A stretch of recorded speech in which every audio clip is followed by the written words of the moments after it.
Got a little bit of a support off here, but Mew is definitely better than Luminion. I'm not sure what the matchup is, and we're not going to do predictions here as well because these games are already out there. So it is Drago. No energy attachment turn 1 is a big deal, though.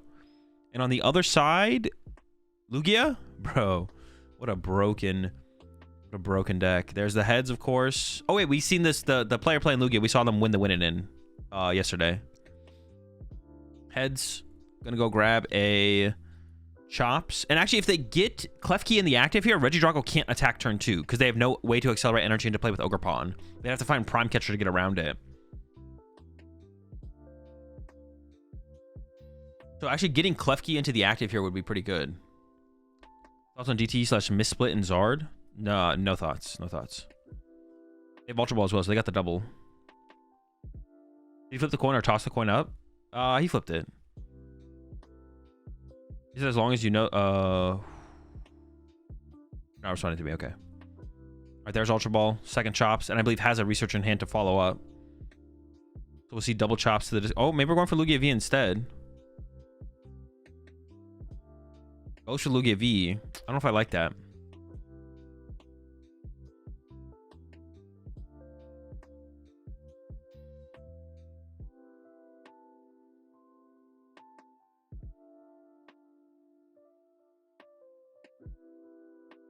Is this a preview of what we'll get for the VOD review tier in Metafy? No. That's different. Attach active. There's the research. I think I would have liked to have seen them get a Chops here. I like the attach active because we do want to try and retreat to Klefki here. But yeah, I think we should have got Archeops there and discarded Archeops instead and hoped to find a Lugia V. They did whiff. They would have whiffed it out to Lugia V. There's no Klefki to push here, unfortunately. You would have really loved to have pushed Klefki into the active here. I think it was a Klefki in their deck, right? Yeah, I think it is, yeah. The Metafy, do you get the doxed VOD? No. All right. Right into the Legacy Star? Dude, that's so bad. But you got to play the game. There's no supporter there. Jeez, that is a miserable start.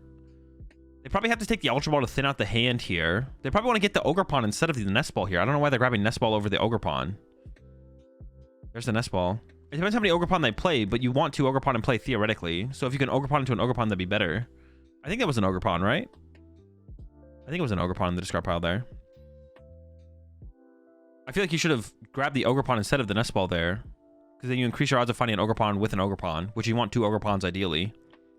And then you need Ultra Ball here as well to thin out the hand so you can actually use the Mew to draw cards here.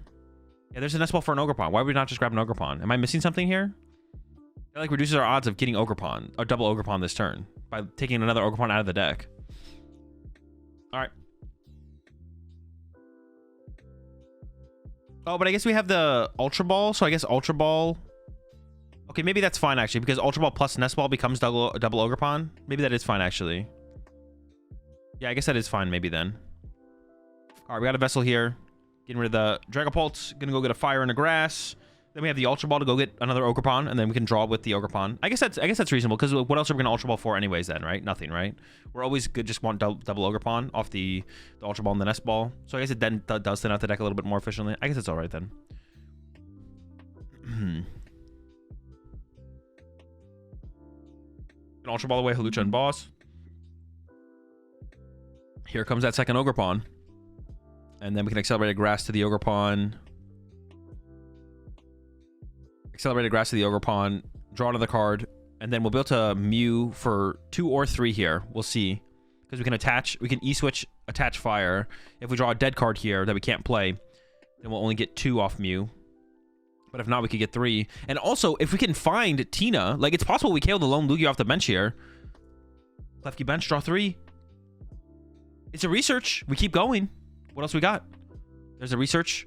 If we can draw E-switch Prime, plus a way to get Tina in the discard pile.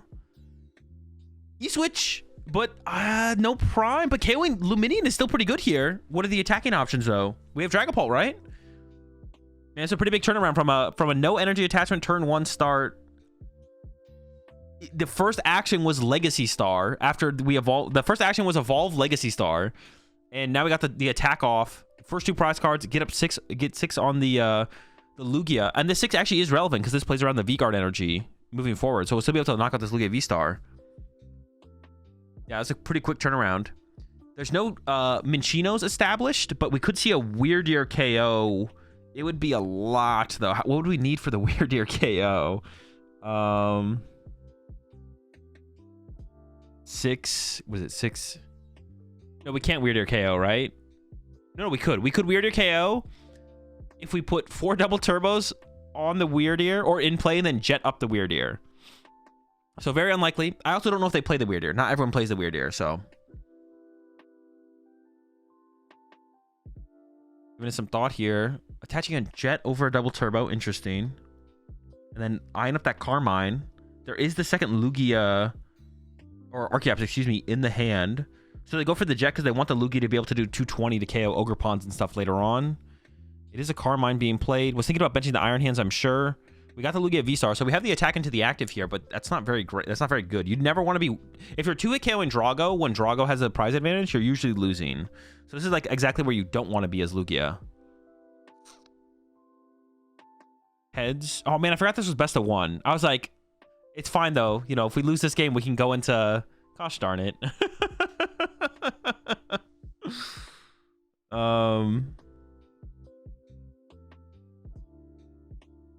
Lazy Star felt bad, but let them play the game.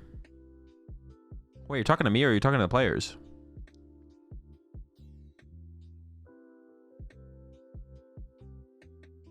Wait, bad at math, 280 exactly. It's 280 exactly, but the combination of cards that would have to fall would be like insane. Baffling they're still playing best of 1. It is baffling. I was like, it's okay. We can go, you know, we'll get into it's like, it's all right. We'll go to game 2, but nope. It's best of 1. Now we ended up putting a double turbo there anyway. Getting a miss to protect the rat on the bench makes sense. If we put the double turbo on the active anyways, though, we probably should have attached the double turbo. Felt bad, but it let them play the game. Oh, okay. I thought you were basically telling me to not commentate the game and just let them play. I was like, what does that even mean? No, yeah, you're right though. Cow. Feels terrible, but you have to do it. So what are you going to play at Louisville? I was thinking quad mudkip. Game 2 was a lie, unfortunately. Yeah, never lucky. All right. We're in a good spot here. Legacy Star has been used, but we got like a free turn. Yeah, Azul, stop yapping. This is looking bad for Drago off the rip. And if the Klefki had been found, like if we go back and we're like, okay, the thing we want is Klefki there. If the Klefki was found, dude, Klefki is so broken right now. I think Klefki is absurd right now. I'm putting Klefki in all my decks. Like if you go first and push Klefki, even in some matches, if you go second and push Klefki, your opponent's just like, well, I'm not doing anything now. Don't leak the broken tech though. The Klefki stays between us. I need some kind of advantage for Sacramento. All right, there's the Excel. We have a fire in hand to put on the Drago. Second Drago up. I'm talking about Klefki. I have a cup on Saturday. Yo, put him in. Everyone, +1 Klefki. Go. Yeah, Klefki is honestly just broken. Like, no memes. I think Klefki is insanely good right now. I say that. I can't tell you what decks I would play it in or wouldn't play it in, but if you can conveniently put it in your deck, you probably should play it. There's the research. We had boss there. We could have bossed the Minchino off the bench. We don't need to, though. I mean, if we can get the KO out on the active with Tina here, that'll be fine. We also found a Super Rod here. Tina is in the discard pile, so Super Rod to recover the Radzard for late game, as well as some energy is probably going to be the lineup for the Super Rod. There's a Jamming Tower in the hand. There's an Ultra Ball. Definitely want to burn as much stuff as possible in case Ayano hits next turn. You want to have as few dead cards in the hand as possible. Drago push back up. This does make me wonder if we should have put Iron Hands in play, to be honest. To potentially Iron Hands this thing for 2 prize or 3 prize cards. I don't know. Would have been interesting. But yeah, if we get the KO here, which we do, we have KO set up here. We go knockout with Tina. Lost Zone. Probably... Do we lost on 2 grass off the active? Probably, right?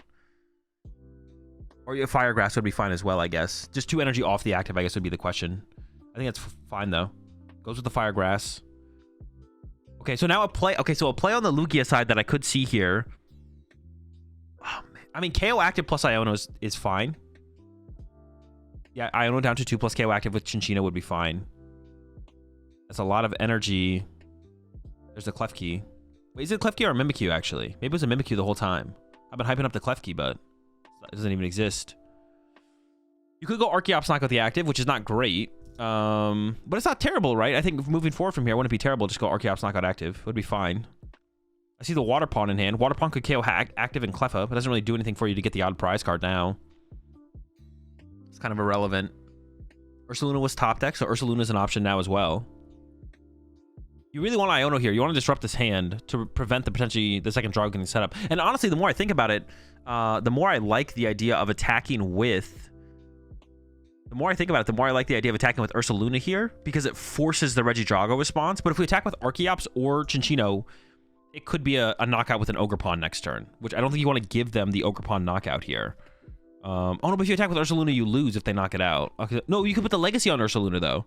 Yeah, Ursaluna with Legacy, I like that. I like Ursaluna with Legacy here. Knock out the active.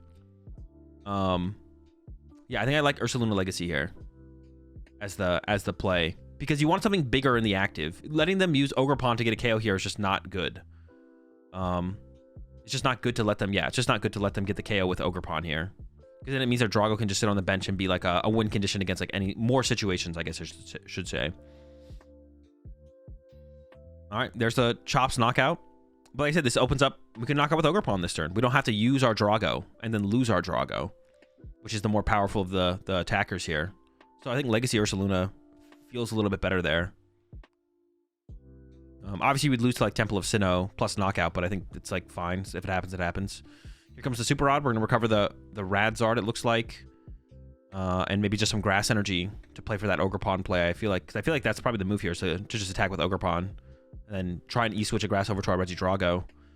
And then, yeah, looking pretty good moving forward. And have the Radzard as a backup for a super efficient attacker at the end of the game. But I don't even know if you need the Radzard at this point, to be honest. If you just attack with Ogerpon and have the potential of getting a really big Ogerpon to KO the other Archeops, no matter where the Legacy energy ends up, as long as you have a boss, you win. And I believe that on top of all of that, the Prime Catcher is still around here. So if you just like have the threat of a big Ogerpon with like 4 or 5 energy, as well as Regidrago, you just need to find your Prime Catcher and you just win the game. And if we're looking at this hand right here, we got a lot of cards still to work with.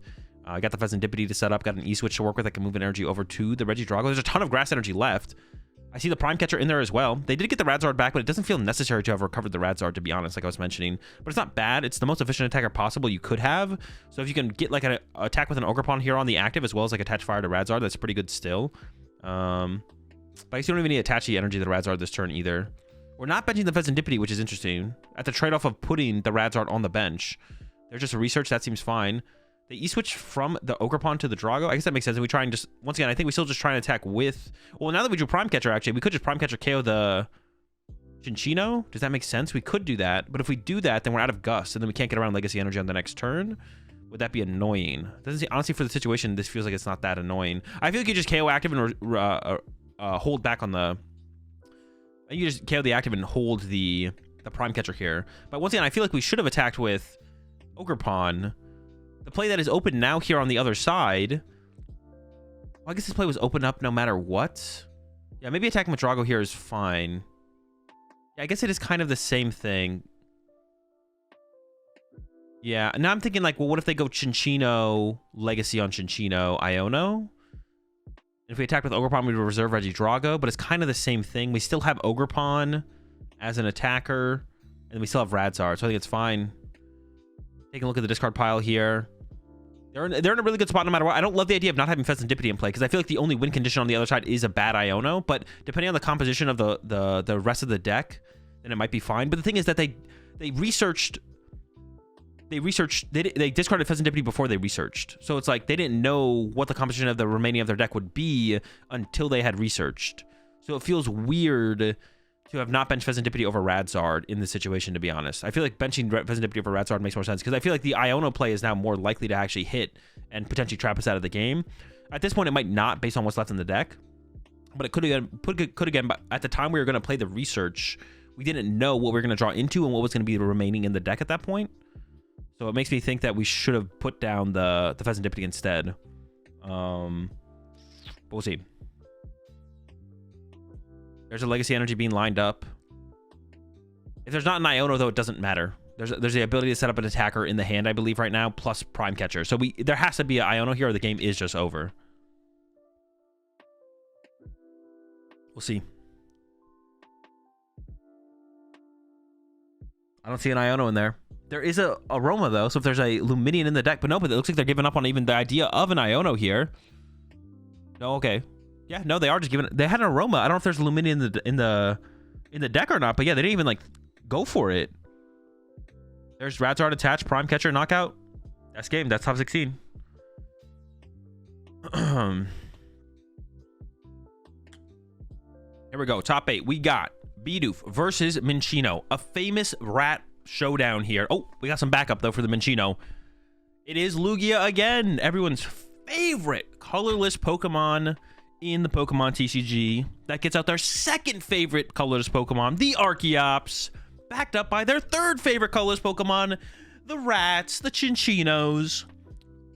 Counter Catcher. What? Why are we losing games? What the heck? Why are we behind in prize cards? Pack that card up. Put that back in the binder. Attach and pass. Over to the Rat. It is a Chien Pao. Is it? I see water. Actually, it's maybe not. It might be Palkia. It's not Chien Pao. I think it's Palkia. Area 0. Yeah. With B-Barrel. 2-2 B-Barrel.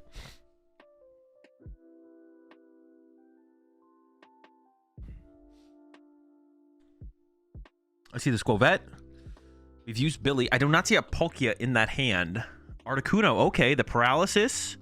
Now, Lugia does play Mist Energy. Mist Energy does not remove existing effects, right? I don't think they do. I don't think it does. You'd have to get it down preemptively ahead of time. They play really fast. I increased the speed of the VOD to 1.2. It's a Bidoof. They got Squovette. That's it, though. Their hand is just dead from there. How good is the Lugia player's hand? But the Lugia player could just go Evolve to Chinchino, attach, attack.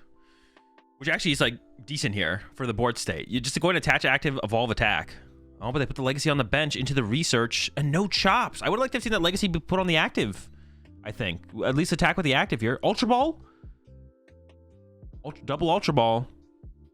They give up on the chops. But if we just attached active, we could have just swung with Chinchino here. Why not leave open that possibility? There's no reason to not leave open the Rat Smack. And then we don't have to commit to a solo chop board to be aggressive. But now the question is, do we solo chop it? Do we start chopping it up with one? Or do we pass for a turn to get double chops? See, now we're forcing that situation. It's like a Minccino, so I think we are going solo chop here then. Never feels good to solo chop, but... Wait, what? Two? Am I tripping? Where'd the other one come from? Their body language also, like... Their body language also made it seem like they only had one chop access. But never mind, we're chopping it up. Double chops. We're chilling. Chopping and chilling. Now... Well, they know they're playing up against Palkia, so they went for the V-Guard, which is fine. But if they don't know about the Articuno, they probably should have put a Mist on the Lugia here, I feel like. Why do you think Pao is so popular over there? I don't understand it. We don't know if Pao is popular over there. We just saw one on stream. One being on stream. Y'all put way too much... No, this is what it is. This is what it is. All right, let me go through this rant real fast. You guys put way too much emphasis on what is popular or what is doing well based on just what shows up on the stream. What is on the stream has nothing to do with what is popular, what is winning or doing well in the tournament until we finally get to top cut. When we get to top cut, there's like, it's like, okay, well, we know we saw this deck win in top 8 and now it's going to top 4. We can say for sure this deck is having some amount of success, but you guys tie way too much like idea of what is being successful or what the metagame is by literally just what shows up on stream. What shows up on stream doesn't actually tell us that much at all. Chien Pao might be popular over there, but as far as I can tell, it's not. We just saw one on stream the other day, and that's about it. That's all we've seen so far. Actually, I saw the meta breakdown on Twitter somewhere. Does anyone have the link for the meta breakdown of this tournament? No, actually, it was just the top 8 breakdown, I think. Maybe it wasn't the meta breakdown. But yeah, Chien Pao is not popular over there. I don't actually know for sure, but I'm gonna go ahead and bet you that Chien Pao is not popular over in Japan. We just saw one on stream yesterday, or maybe 2 on stream. But it has nothing to do with the popularity of the deck. Like, it is either popular or it isn't. It being on stream does not mean it's popular. You streamers always assume chat has the worst opinions.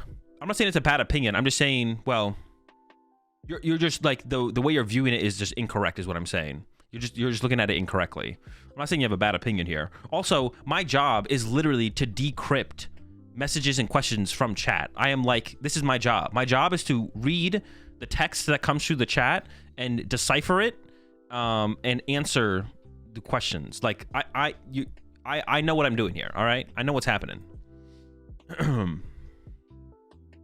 This is an incorrect exploration of information. Yeah. I thought your job was to yap. I mean, that's part of it.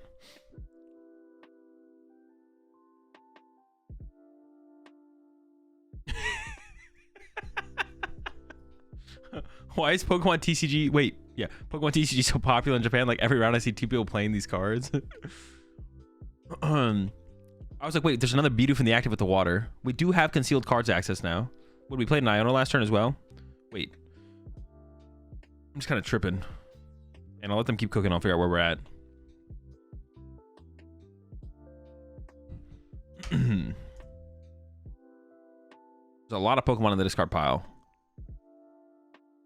We have an Ultra Ball in hand, which could find a B-Barrel here. Oh, we have Night Stretcher for... Oh, concealed cards first. Okay, I was going to say we have Night Stretcher for the B-Barrel as well. They need to find some Palkia Vs. That's one. Ultra Ball can become two. I don't know if we want to risk just getting boss KO'd. So we might need a second Palkia here. We are super far behind in this game, though.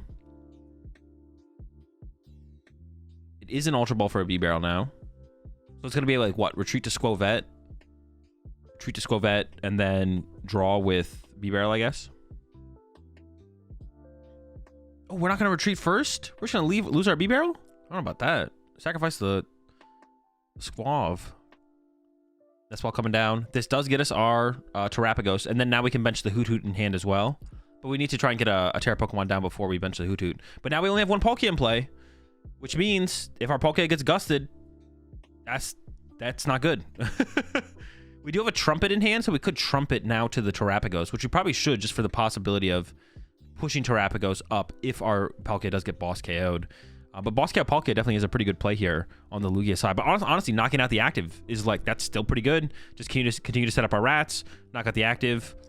Gift Energy makes its way down to an Archeops aggressively. And just knockout and bump the stadium, I assume. Oh, they leave the stadium. If we bump it, the Squawkabilly would get discarded, right? Why do we not load up like a little bit more energy on these rats? This manual attached to... Why did we not manual attach to the rat? Why do we manually attach to the Archeops? Oh, wait, the rats are going to go down here to Greninja possibly, actually. Oh, okay, okay. Okay, maybe that's not terrible then. The hand, it does look like it is terrible here, though. On the Palkia side. Nice stretcher for the Palkia V-Star. Is it going to be a Squovet for one? We need that magic one. Money! The Irida! Is that good enough? What do we get here? Is it going to make that big of a deal? We're looking at the Articuno there. There is some energy in the discard pile to combo with it. But I feel like Greninja KO double rat here is just too good, right? We gotta remove the rats. It's Exterminator Greninja is on duty. Coming through to dispose of the rats. Alright, Pheasantipity is found for some draw power. Honestly, well, they had another Area Zero in hand, so it wouldn't have to like change the outcome of this turn too much, but potentially bumping the Area Zero could have been pretty good. Is it going to be Exterminator Greninja? A Noctowl was found, so we could go further this turn. We could set up more. Also, if we're attacking with Terrapagos this turn, then we kind of maybe want to use the Owl because the Terrapagos could get KO'd.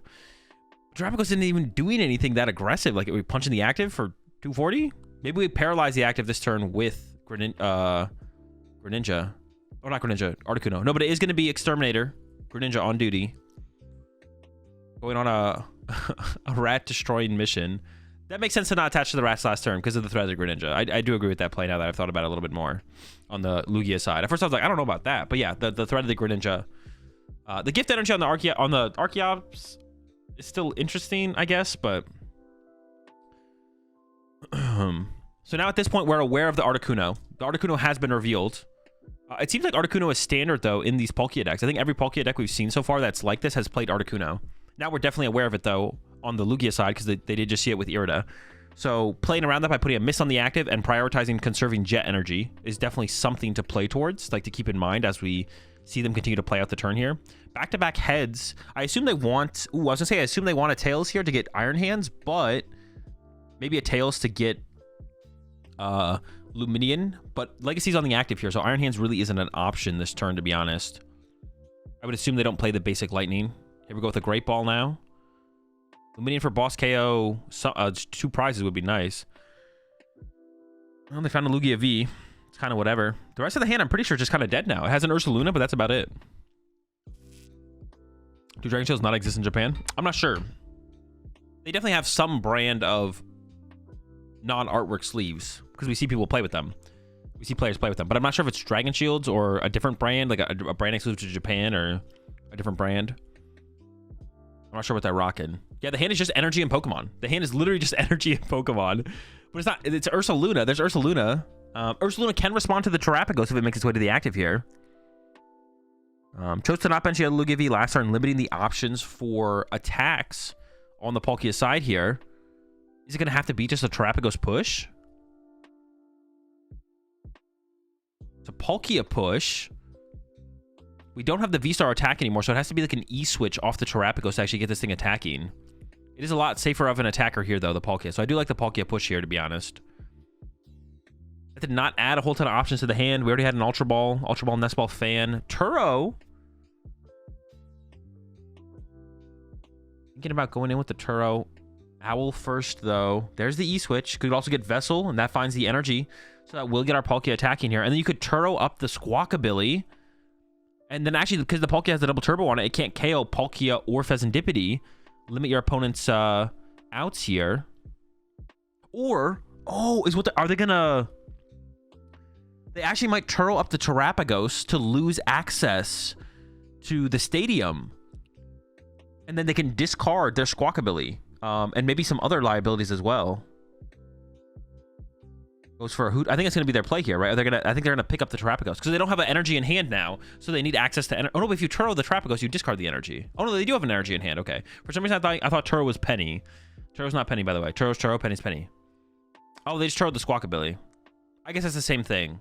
Man, I was kind of getting excited about this Terrapagos play, but that's literally the exact same thing, but better, right? Because you can't... Well, no, you could have... like removed like one more liability, but how much more of a liability is any of that stuff? Probably not that much more of a liability, to be honest. All right, Palkia punch.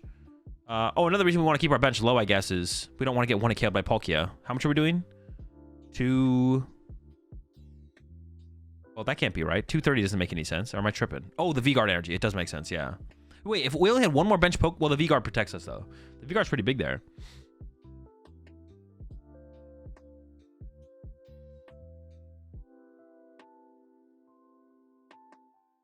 Okay. We've established a gift on the Lugia now, so we'll be able to draw some cards off that. We don't have a way to get a KO here, unless I'm mistaken. Now, the Palkia, or the Lugia, excuse me, does have the Legacy energy, so we'll only be giving up 1 prize card. Yeah, the hand, once again, is a lot of Pokemon. The hand is a lot of Pokemon. I would hate to see the Ursaluna get benched. I don't know about the Lugia V. The Lugia V is a little bit squishy. There's the knockout, or not knockout, but there's the punch. Once again, leaves the stadium in play because we don't want those liabilities, the Pheasantipity, the Palkia V, to leave play. We want to be able to chase those down potentially, I feel like. I don't know if that's that big of a deal. But once again, leaves the stadium in play. So there's not any possibility on the other side to actually change up the bench. Remove stuff that they don't want, keep stuff they do want.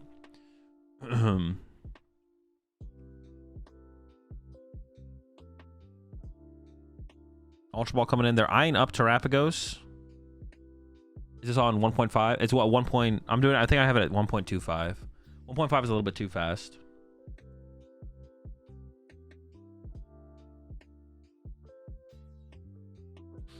Ever thought of hosting a Limitless tourney? I have in the past, and I do plan to in the future whenever Twin Leaf drops. If it ever drops. What are the other options here? They go for the load up on the Palkia. They do have boss in hand. They could boss KO Ursaluna to not trigger gift energy here, to be honest. But honestly, they have more than 7 cards in hand, so triggering gift energy here doesn't really matter. They go for the Terrapagos attach instead. There's the boss on the Ursaluna. They go for the knockout here.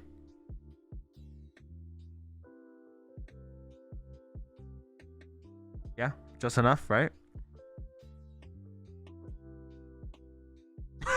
Dude, the way he tried to...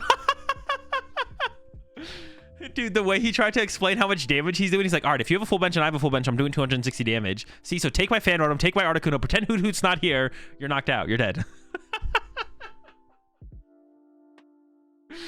Dude, that's so funny. I wonder if Lugia wants to start running 2 V-Guard energy because of like this matchup. What do we get off the prize cards? Is that, do we actually see? Here's cards, bro. Take them. 100 your side, 100 my side, plus 60. That's 260. Good visualization. Yeah, it is funny. All right, everyone has a gift energy now. On the Lugia side, everyone is gifted. We're gonna go down to 1 prize card here, and now we are just a boss away from winning on the other side. This is a really awkward situation. You know the hand is not great on the Lugia side over the last couple turns, but it's gotten pretty big at this point. So the chance that there's something decent in there is reasonably high. But if you Iono here and then knockout, you're triggering a gift energy, which means... is there a way to Iono and then win the game without triggering a gift energy? There just kind of isn't, right? Not that I can see anyways. If you Iono and knock out, you trigger gift. If you don't Iono, you leave them with like a 10-card hand. That's a lot of cards. 7 is less than 10. But when you know their hand was probably of a lower quality or a reasonably low quality the last turn or so. They do have Prime now, so they could go Prime Iono, but that doesn't really change anything. Gotta get the Hollow Energy. Can't take that ugly non-Hollow Energy. Is it just going to be a punch active? Yep, it is. Gift Energy doesn't trigger. Oh, well, there's no cards to be drawn off it. But that's... Dude, the boss top deck, bro! Oh my gosh. They had Ultra Ball for Luminion if there was Luminion in the deck, but they also just like, you know, just like casually top deck the boss. That works as well. Got what? Top 4? I believe. Oh wait, is this actually another top 8 match? This might be a secondary top 8 match. Well, we're at the beginning of it, so I'm down to watch this. We got Dragapult versus Raging Bolt. It is another top 8 match. Dragapult versus Raging Bolt.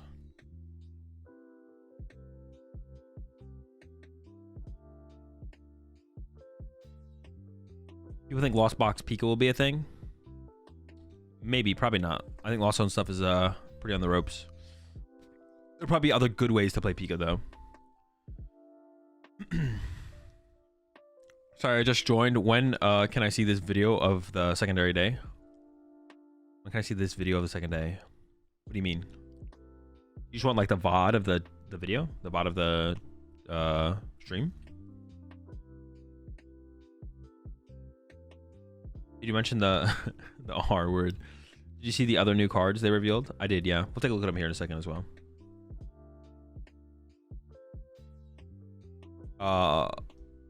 Actually, I linked their YouTube channel. Can you pin this message, Locke?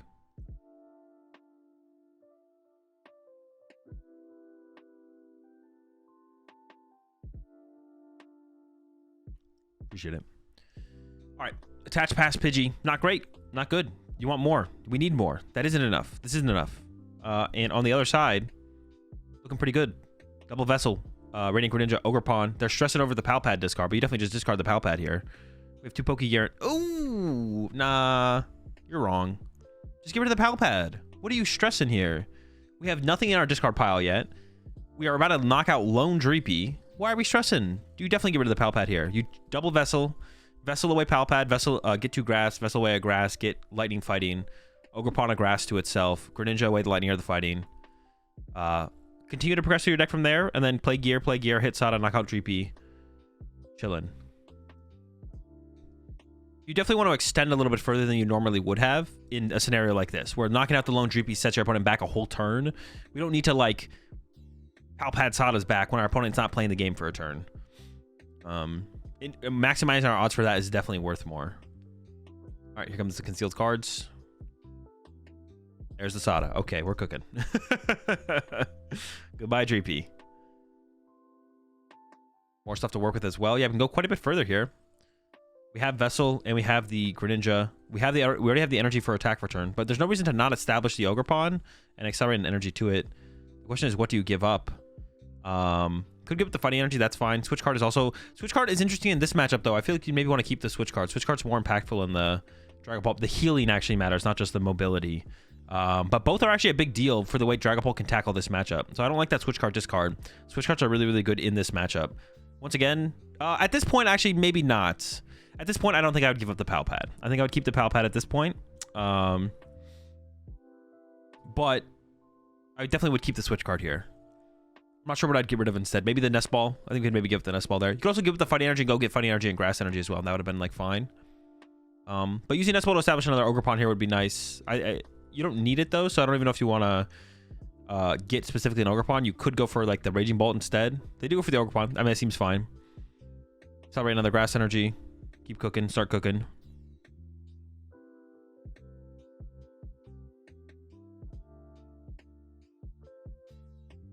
There we go. And there's the knockout. Goodbye, Dreeps. Push up Pidge. We should get down 2 Dreepy at the very least. This turn, you got to get down 2 Dreepy. I do see a Poffin in the hand. I see an Arven in the hand. Double Dreepy. Arven for Nest Ball for Rotom. Plus 4 Sealstone. Draw 3. That's something. I can't quite tell what else is in the hand here.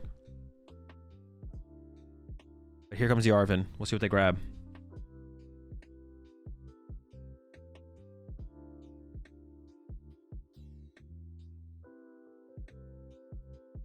Is this finals? No, this is top 8.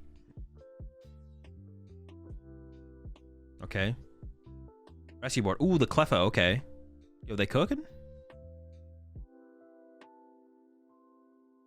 Are they cooking? They might be cooking. Double Dreeps. Let's see another Poffin. Dude, you like to see the Cleffa. I see Radiant Alakazam in there. They got the Zam as an option. Cleffa Pidgey would be good. Uh-oh.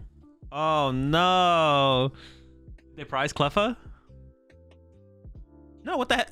What are they stressing about? They have to prize something. Maybe they prize the tool card. Because their facial expression, they were like... I was like, oh, no, Cleffa's prized. Cleffa's here, though, so it has to be something else that's prized. Do we have an energy attachment for turn as well? No, but draw 5 off Cleffa's not bad. There we go. Double Pidgey, double Dreepy. Got the threat of the whole squad next turn. Now, this is where you want Judge. If you're the Raging Ball player, Judge Catcher, oof. So good. It's so good. This is where you want the Judge play. Judge plus a Catcher, Judge plus an Iron Bundle.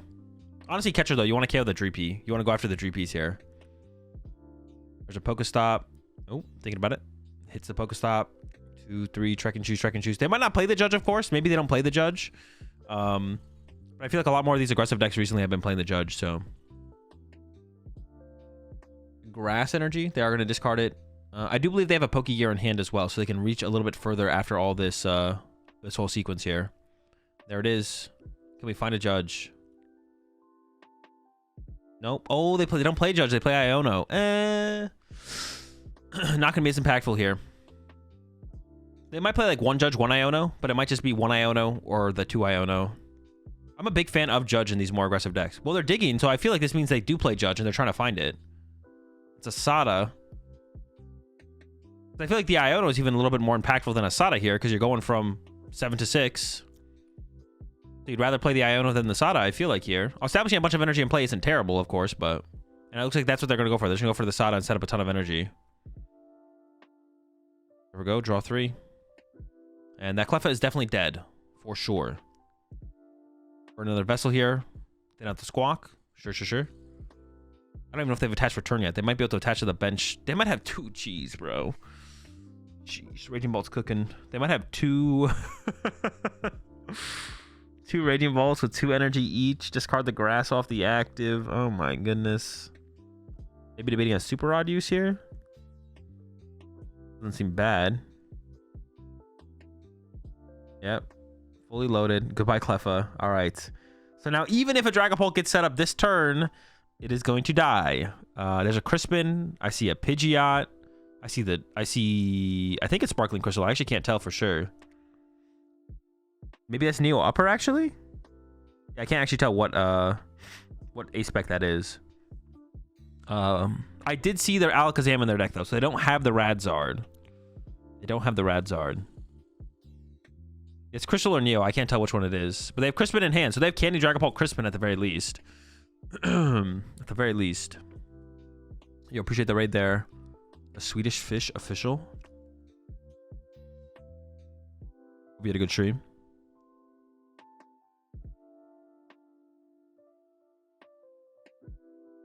Yeah, no spoilers, chat. For anyone who already knows the conclusion of these matches, no spoilers.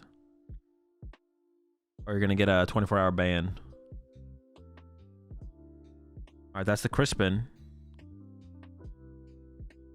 Doesn't really matter which one you attach here. It's gonna be attached to hand to attach. Yeah, and they already just did it ahead of time.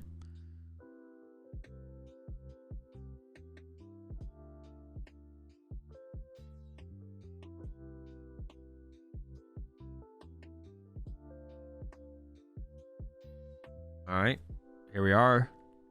You can threaten both Raging Bolts, though. You could go punch active, 40 to bench. Hits a Pokestop. It's not that bad. I mean, losing the Fire Energy kind of sucks. I guess losing Rotom could suck as well because you don't have the Force Seal Stone. You don't have a Force Seal Stone target now. And here we go. See, and this is where the switch card can be such a big deal. Because now they're going to go 1-1, 1-1-4. But if you switch card the active Raging Bolt or the bench Raging Bolt, they get out of range of the double Raging Bolt KO. But now the double Raging Bolt KO is available to the other side, where you can go counter catcher up the bench Raging Bolt, KO that Raging Bolt plus the active Raging Bolt. Now they still could have like a Bravery Charm or a switch card here to get around that, but that's why you try and keep the switch card around that they discarded early. So we'll see what they go for here. Just a Sada to begin with. More energy loaded up. Yeah, we'll see if the switch card actually ends up mattering or not. There's a Pokestop hit. Briar gets milled. They find a Nest Ball. Could establish Pheasantipity, but then it's like another target that could get trapped in the active. We'll see what they go for. Goes for Superior.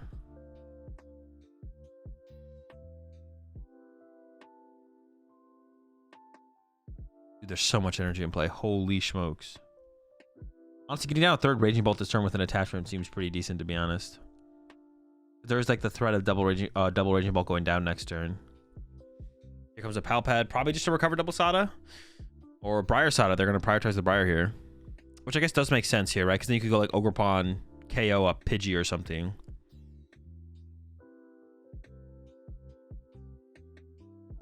Yeah, getting down third Raging Bolt here doesn't seem terrible. Like I said, the threat of both of those going down is a thing. Okay, not going to do it though. Not going to establish Pheasantipity either. So Ionos could hit pretty hard here. There we go. 5 discarded. All right, so now it has to be on the Dragapult play, on the Dragapult turn, it has to be the play I was talking about. Counter catcher, KO, both Raging Bolts, Iono to 2 is the only possible. And got the Sinnoh. That's a big piece. Sinnoh is a big piece here. Keep Pokestop out of play. Now you could hit the Pokestop here. Try and find rare candy. I don't hate that. I kind of like hitting Pokestop here. Going in with the quick search. They're eyeing up rare candy, but we need multiple pieces here. Ooh, I don't see. No, there is one energy in there and a vessel. I think I like the idea of hitting the Pokestop there, to be honest. There's a Super Rod. I didn't see a Night Stretcher, but there's an energy in the deck that we could draw into. Yeah, I feel like we should have gone in with that Pokestop hit there. I don't know if it would have got anything, but I think it was correct to go for it. All right. Now they're going for it. Was the deck in any kind of order? Wait, did they just end up with 2 rare candy? Dude, that was just... Wait, what? That sequence never makes any sense, right? Or am I tripping? Didn't they get an item off the quick search? But it's happening. Here we go. And Iono. There it is. Candy, Dragapult, Sparkle, attach, counter catcher. Stadium bump as well with the Sinnoh into the Iono. 6-2. Now you can win next turn here as Raging Bolt. Candy Pidgeot would take away the Briar option, though. They got Iono off quick search. Oh, they grabbed Iono off quick search. Okay, okay. I guess maybe that is reasonable. Maybe you always need the Iono anyway, so maybe the quick search first actually makes sense then, actually. I assume that means they don't play Luminion, because otherwise you could have, like, hit Ultra Ball off Pokestop, Ultra Ball for Luminion. That must mean they don't play Luminion then. Otherwise, that doesn't make any sense still. Appreciate the 5 months there, Fields. All right, here we go. Dragapult. Knockout, both. Oh, wait, that was from the, yeah. Knockout, 4, and then 2 somewhere. There's a ton of energy in play still. Like I said, no third Raging Bolt was established. No Pheasantipity. They can win with Catch a Briar. Pokegear to begin with. Sada was acquired. They basically just need a Raging Ball at this point.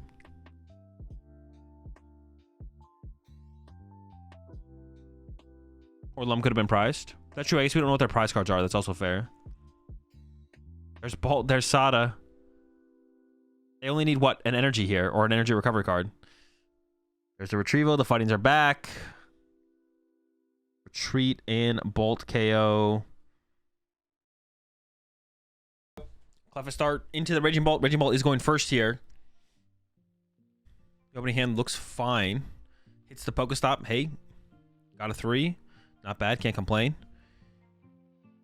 Into the shoes. There's the Radiant Greninja. We have our concealed cards to work with here. The hand's a little bit slow from there. You could Squawk. There's a Superior, a Retrieval, and double Nitrogen and Palpad in the hand. That's a lot of that's a lot of recovery. I don't know if we could survive losing all of that recovery. So Billy is not acquired here, which seems fine. I think I agree with that.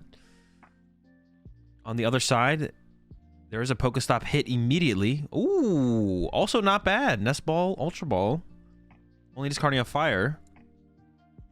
All right, so both players ripping pretty well off these stops.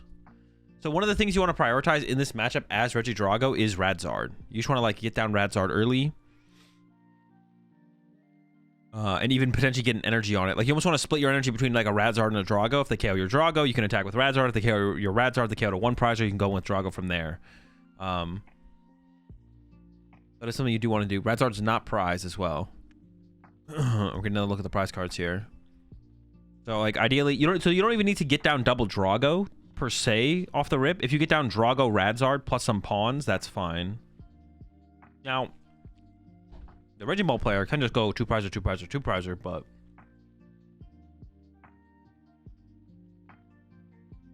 that'd be fine. All right, draw 1 off of the first pawn. I think I see another pawn in the hand. No, oh, there's a Radzard in the hand though already. You know, giving up the Drago. They definitely want to play this Ultra Ball, but they also want to play the Vessel. Oh, it's a Tina. I thought it was Drago V-Star. It's a Tina. Could Vessel away the Tina. Get Fire Grass. Ultra Ball away the Grass with the Ultra Ball. Get Drago. Attach Fire to Radzard. Play Iono. That seems decent. I kind of like that. We'll see what they go for here, though. They're doing some counting real fast. We definitely want to use this Ultra Ball to get a Drago, though, I feel like. I mean, putting 2 Ultra Balls back in the deck doesn't sound terrible for later discards of, like, getting rid of Dragapult, but that's not going to be as relevant. Tina's, like, the big Pokemon to find here. I already got in the discard pile, so.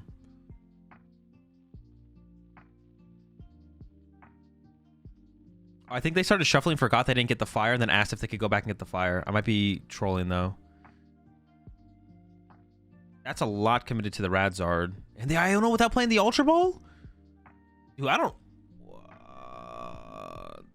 I mean, like I said, getting the Radzard in play is... Alright. Getting the Radzard in play is good. And starting to progress towards the Radzard is also good. Because if they go chase the Radzard, they only get 1 prize card. But if you put everything on the Radzard... If they KO the Radzard and they only get 1 prize card, but you can't do anything next turn, it doesn't really matter. Like, this feels like a lot. It feels weird to not play the Ultra Ball. I think they messed up their energy searching there. They definitely should have ended up with 2 energy and at least got the Ultra Ball for the Drago V. We'll see how the rest of the turn plays out, but that feels like a really big commitment. They did find another Ultra Ball here. which can go get us that Drago V. But now the Drago V has no energy on it. Like right here in this situation, as Raging Bolt, I think I'm KOing Radzard here. I think I'm just chasing Radzard and be like, you put 2 energy and burned an E-switch on this Radzard. Like, I'm only getting 1 prize card, but all of your resources are there. But maybe you go after the Drago, take away the Legacy Star, and then you just plan to go Gust. Like, maybe you go KO Drago, and you're like, oh, I'm going to go KO Pawn from here. Now, this all does revolve around catchers or prime catchers, because we didn't get a turn 1 attachment here on the Raging Bolt side. There was no turn 1 attachment. And that's like another thing with putting all of your energy on the Radzard and not putting anything on the Drago, is if your opponent has a slow turn, it's really hard to punish a slow turn with a Radiant Charizard, because it takes 5 energy. So even if you get a turn 2 Radiant Charizard after your opponent's drawn 0 prize cards, if they return KO that, who knows if you'll be able to do anything else next turn. But having 1 energy on a Drago, you know, it's pretty easy to get those next couple energy and actually do something on your next turn. So we'll see. Here comes a Vessel getting rid of Iono, eyeing up some Lightnings. So they don't plan on playing the Iono, that's for sure. Doing a quick energy count. Pretty sure they don't have any other fire. I mean, that would be fine. You should still just grab Double Grass and then Ultra Ball for your Drago V, and then go like 1 Drago V, 1 on Radzard. The energy should be split here still. And we could have gotten 2 off the Vessel, but I'm pretty sure what happened, it looked like they did speak to the judge. I think they played Vessel, took a Grass, looked through the deck more, was thinking, shuffled the deck, and then was like, wait, can I go get another energy? I didn't get a second energy. And they were like, no, you already shuffled the deck. There's the Prime Catcher, though, and a Catcher, and a Sada. That's it. That's everything. Not quite. Actually, that might be everything. That's a pretty good draw. This is looking really, really good. The options are there. I'm curious to see what they go after here. Do we just be really aggressive here? Go 2-2-2? Or at this point, I kind of like the aggressive route. I kind of like the 2-2-2 route, which means the Radzard play is going to pay off here. We'll see, though. Yeah, I kind of like going chasing Drago and then going chase pawn, chase pawn.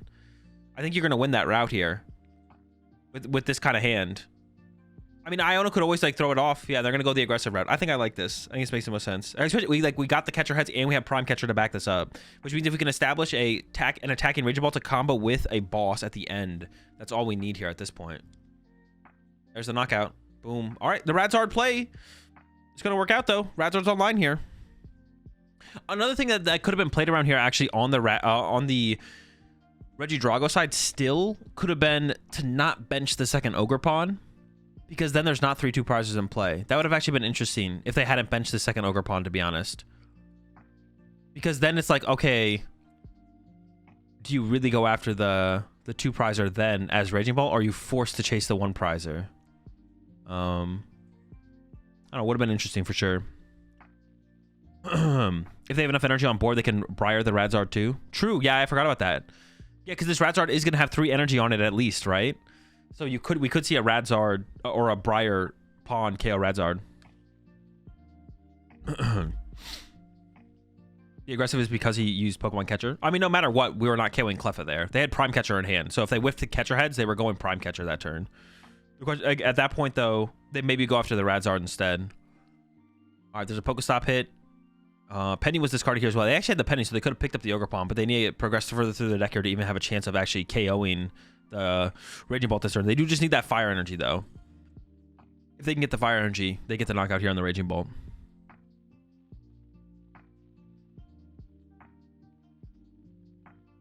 All right, there's Regidrago reestablished, and here comes an Iono. Okay, the first Iono, but now it's gonna have to be like a chain Iono game here, almost. It feels like.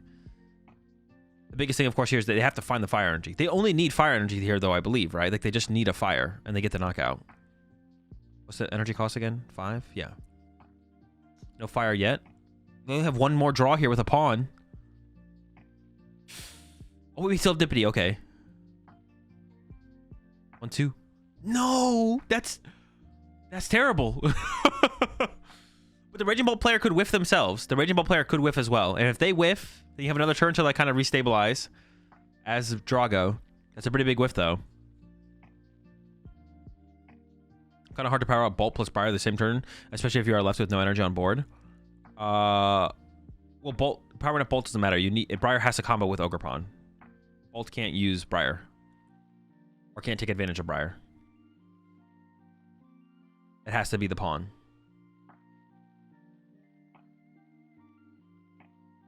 Okay, so it was the pass. There's a Pokegear in hand already, and we got the initial Ogre Pawn draw into the Pokegear. Boss, no Sada. I don't know what else they have in the hand here. Maybe they can reach a little bit further. There's still Pokestop around. I'm actually surprised they didn't Pokestop before using the Pokegear. But it does depend on what was in their hand and what went to the bottom of the deck there. Although that maybe is why they did that, because they want to shuffle the deck here before another Pokegear, possibly. They do have concealed cards still, and they have a superior, so concealed cards could get there. There we go.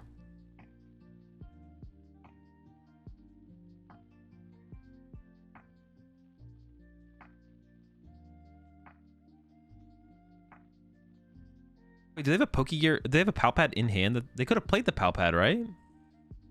To have... Now we're to the Pokestop. There's a Pokegear. And double Nest Ball. All right. Pretty good. They have a Sada in the discard pile, right? They could have Palpatted that even that putting that one Sada back in the deck. Because there's also a Sada on the bottom of the deck there as well. I feel like playing the Palpad...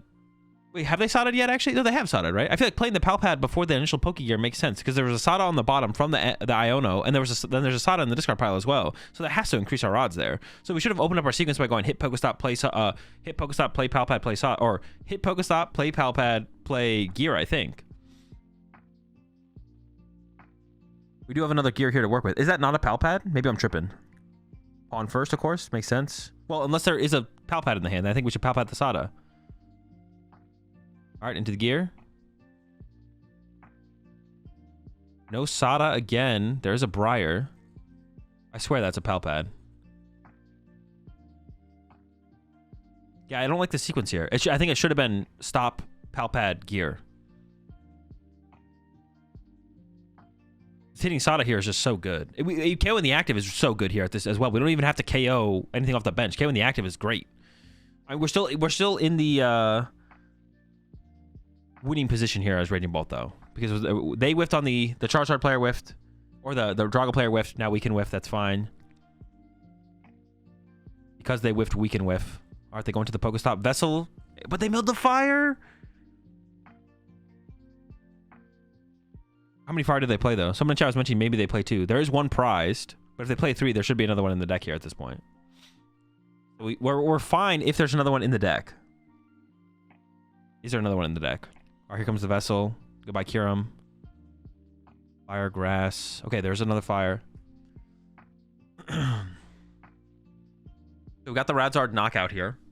We would prefer to knock out the benched Raging Bolt that has the energy, though, to minimize the possibility of a Gust effect. I don't see a boss in the hand. In fact, there's like nothing in the hand besides Pokemon and Nest Balls. There's a boss off the top.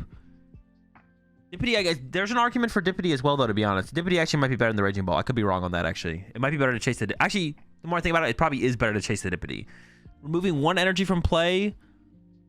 Now, there's like the... Is removing one energy from play that good? Not really. It would force Sada, though. If we do KO the Raging Ball off the bench, it does mean they have to Sada next turn. So that's the question. Do we want to force the Sada? Or do we want to remove the draw 3 off Dippity? I do kind of lean towards forcing Sada. I think we should boss KO the Raging Bolt, I think. We'll see what they opt for here, though. Yeah, I lean towards KO Raging Bolt. They are E-switching here over to the Drago. So that makes me think they are not...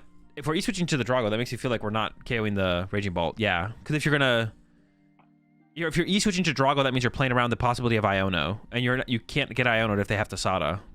They go for the Dippity draw or the Dippity play, but now boss is a possibility. So now we can just go attach boss, KO Drago again, remove the Legacy Star into the stop. There's a Vessel, there's a Nest Ball. I can't fully tell what's in the hand here. Goodbye, Billy.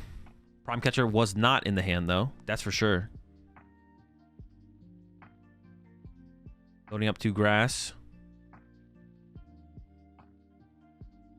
Decent amount of draw power still to go through here to potentially find the boss.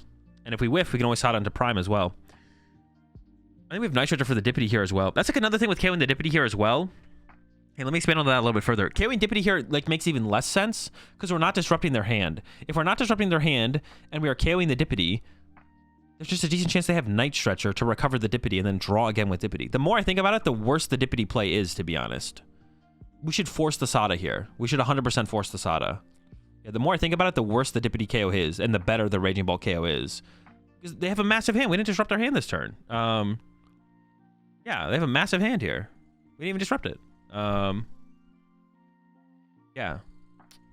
Yeah, DKing the Dippy is terrible here. We should force the Sato. You should 100% force the Sato here. And then force a catcher heads or finding prime. Alright, here comes the Palpam. Throwing back boss and the Sada. And yeah, if we draw into that boss, we're good to go. We're cooking.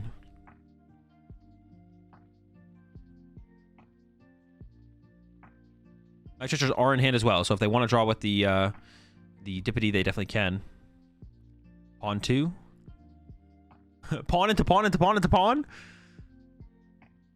Night Churcher. Here comes the Dippity. Draw 3F dip. There's the punish, right? There's just a draw 3F the dip anyways.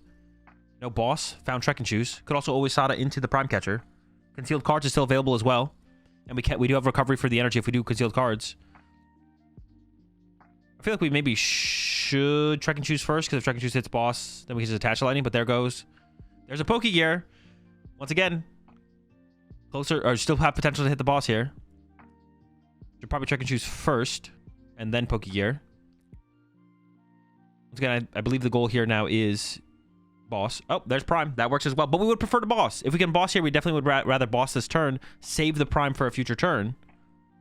Or actually, is that true?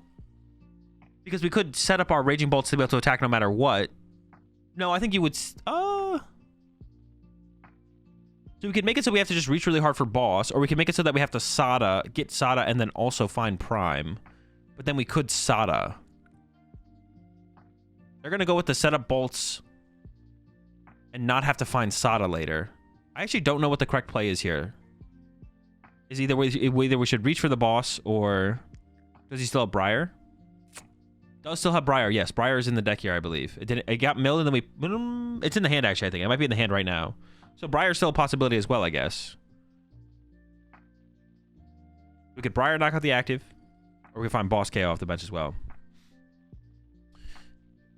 Prime is easier to find because of stop. No. Prime is easier to find because of stop. That's another thing as well, though. We can't stop. We could stop to help us progress towards boss, but if we stop into the boss, we mill it. The thing, though, is that if we boss this turn, we don't just need prime. We need prime and Sada. It wouldn't be just prime. But now next turn, to get a 2-prize knockout, we need just boss. But also Sada in this turn lets us leave more energy on our Ogrepons, which then means we can go Ogrepon, Briar, KO, Radzard. So probably because of the possibility of Ogrepon, KO, Radzard with Briar, it's correct to Prime Catcher this turn, I feel like. And they are priming the Dippity over the Drago. It is 1 less energy. Is that worth the trade-off? This does play towards the Briar play a little bit more aggressively. Giving them Legacy Star, giving them the possibility of Legacy Star, which they probably have access to. They got a pretty big hand. Not sure how I feel about that, to be honest. I'm not sure how I feel about that.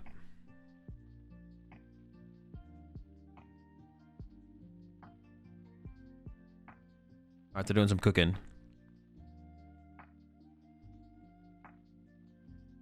Removing draw 3. I feel like Legacy Star is more impactful than draw 3, though. Keeping both bolts set up, but also still keeping around the option of the Ogrepon. 1 grasp on the Ogrepon means the Briar play is live. If you give them Legacy Star, you give them Iono. Yeah, exactly. That's what I'm thinking. I feel like killing the Drago at the cost of losing 1 more energy is probably worth it. All right, so it has to be an attack with Radzard here. I don't think there's a question about that. We have to attack with Radzard here. And then we do lose to Briar. We also lose to boss. We lose to a lot of things here. We need to find Iono, but the hand... Dude, the hand is just garbage. It doesn't have Iono. It doesn't have a Drago. V-Star. There's a Vessel and an E-Switch. The Vessel could get grass, which allows us to draw with Ogrepon if there's any grass left in the deck. Here comes the Vessel. Gives up the Dragapult. I see 1 grass at least. Okay. We can find Iono or Drago V-Star for Legacy Star for... the Iono here. It is possible. That hit is so bad. Draw 1. There's Ultra Ball off the top. Okay. As long as there's a Drago V-Star in the deck, now we have Ultra Ball. Not using it yet. Going with the second pawn. There's Prime, but we're probably not using Prime this turn. Actually, do you ever Iono plus Prime? Actually, do you go Iono plus Prime KO the maybe that is what you do actually. Probably should burn some Pokemon here and burn all the nest balls as well.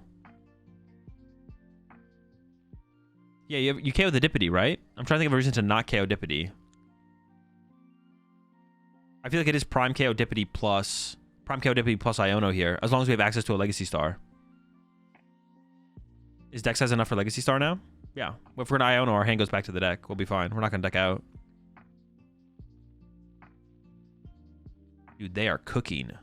Just get rid of the Squawk and the Ogerpon. Get rid of the Ogerpon. I promise the Ogerpon's useless. Lucha's probably also useless. All right. There's the Drago V-Star.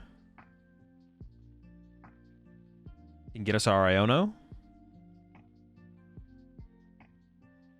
Was it ever correct, actually? The more I'm thinking about this, hold up. What if we had sent up the Radiant Charizard with planning to retreat it plus Prime Catcher to get the energy off the Radzard so it can't die to Ogerpon Briar? 120, 150. Yeah, we would have survived. I think it was actually a mistake the more I'm thinking about it. I think we should have played towards that. Because we would remove the Briar win condition, which means it has to be boss or catcher heads. I think we should have played to remove the Briar win condition there. I think it was a mistake. Can we still do it? No. Wait. No, you can just E-switch off the energies? Oh, true. We can still E-switch off the energies. True. Yeah. Just E-switch them both to the Regidrago or something. Okay, yeah. All right, V-Star used. And we need to grab Iono.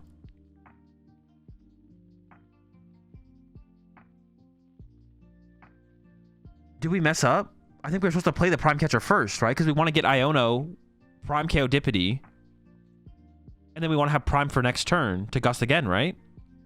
I think it's a mistake, right? Goes for the Fire Energy. But don't we have a Fire Energy and a Super Rod prized? We're likely to grab one of those off the prize cards. Yeah, I think we're supposed to play the Prime first there. We're supposed to go Prime Catcher up Dippity, and then recover Prime Catcher plus Iono off the Legacy Star. We need to E-switch the energy off the Charizard to play around the Briar as well here. They have to play the E-switches. Now that we have the Fire, we may as well put it on the Drago. I mean, at this point, you just put it on the Drago. Sure. Go for it.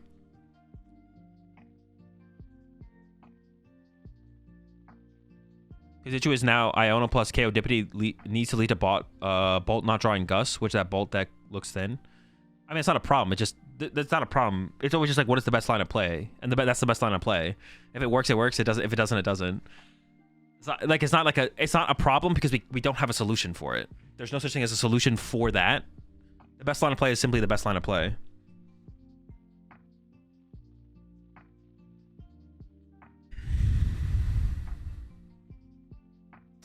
You can Legacy Star with one card in deck. You just do as much as you can. You don't have to have 7 cards in your deck to Legacy Star. All right, here comes the burn before the Iono. Probably should, yeah, bench the Mew.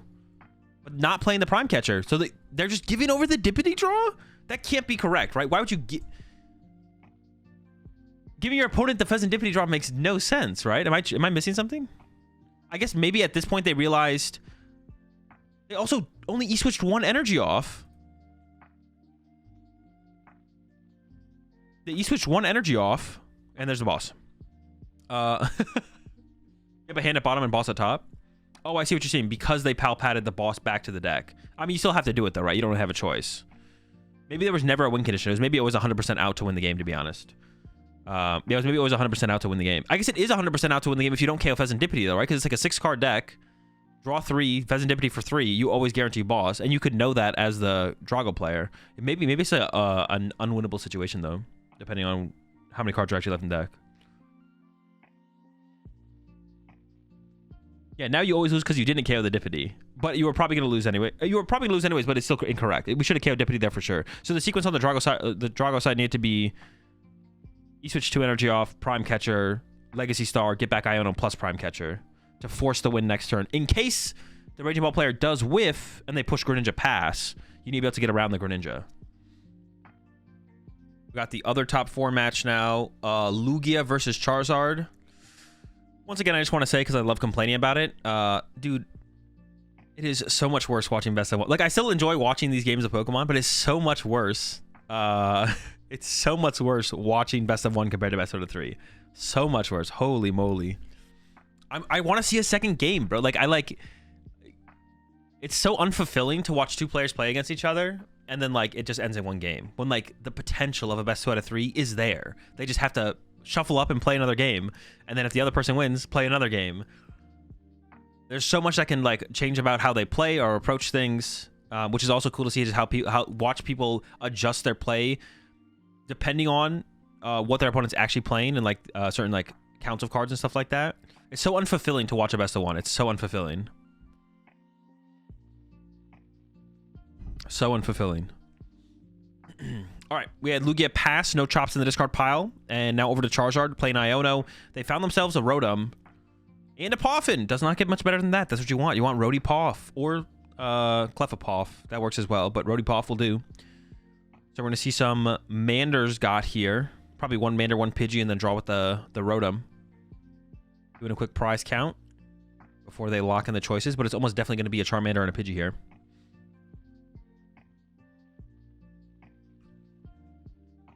With 5,000 players compared to 2,200 average is hard for best of 3, but it's not. You just play best 2 out of 3 rounds, and then the tournaments would be longer.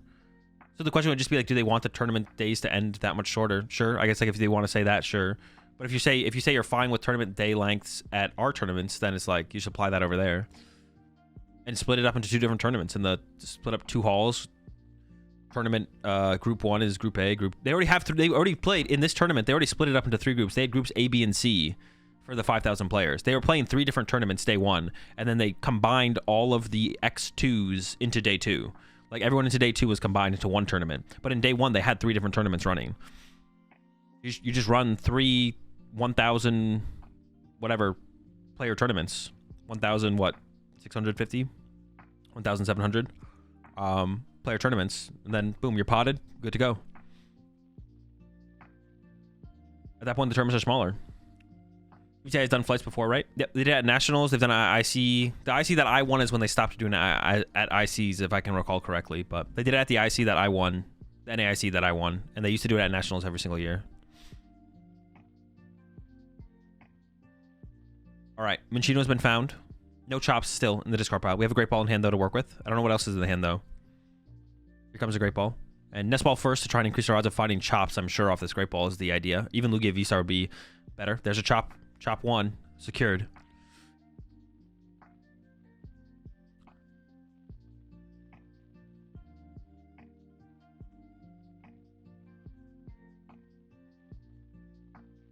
They play the Dippity, and it is down. There's the research. Getting rid of... We lose hands. We also lost chops. Or we also got rid of a chops. Second chops has been acquired. Oh, and an Ultra Ball. I didn't think there was an Ultra 2. They always got the double chops, bro. There we go. Lugia V-Star double chops. We are cooking. Oh, wait a second. Dippity KO Charmander?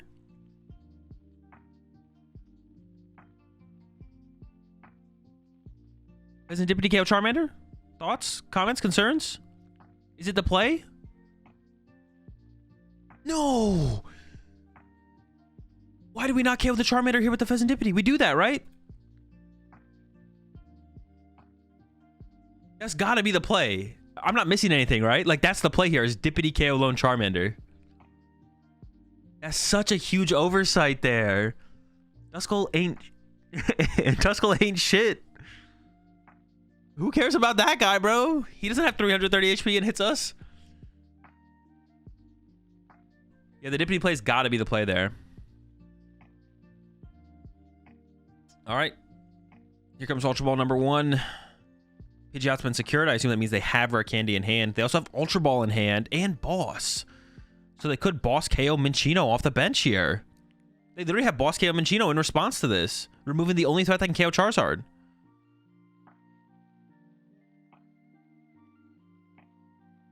I think about Arven instead. That could still get Candy Force, Seal Stone, and you could get Counter Catcher, I guess. But isn't this just like using more of our resources for like... Now we're like burning our Force Seal Stone? Wait, isn't this just worse than going Ultra Ball Quick Search? This is just worse. Am I missing something?